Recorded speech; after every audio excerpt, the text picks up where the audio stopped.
మనం దేవుడు అనగానే హిందూ దేవుడు, ముస్లిం దేవుడు, క్రిస్టియన్ దేవుడు ఇలా వెళ్ళిపోతూ ఉంటాం. అసలు దేవుడు అనేవాడు ఈ యూనివర్స్ మొత్తానికి ఒకే ఒక డివినిటీ ఉంది. అది ఏమి రాజ్యాలు కావు. నేను ఇక్కడ పాలిస్తున్నాను, నువ్వు అక్కడ పాలిస్తున్నావు.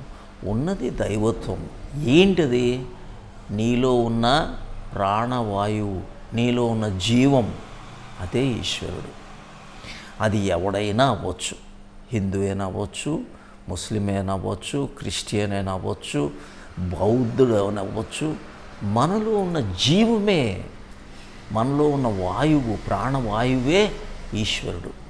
మనం ఎప్పుడైతే దాన్ని ఎలా ఆయామం చేసుకుంటామో, ఎలా పెంచుకుంటామో, ఆ జీవం పెంచుకునే ఆ జీవశక్తి మనలో కన్సర్వ్ చేసుకొని ఎప్పుడు మనం ఉంటామో అదే ఈశ్వరుడితో మనం ప్రేమతో ఉన్నట్టు, ఈశ్వరుని సేవించినట్టు.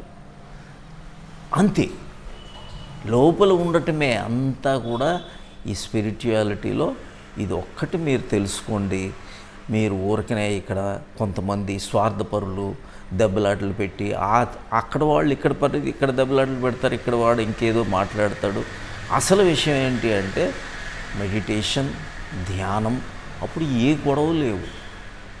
ఏ సెక్టార్కి ఈ వీళ్ళకి వాళ్ళకి పడదు అనేది లేదు.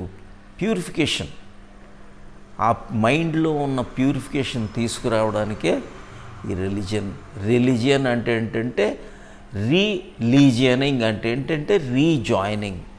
మనం ఎక్కడి నుంచి సపరేట్ అయిపోయాం?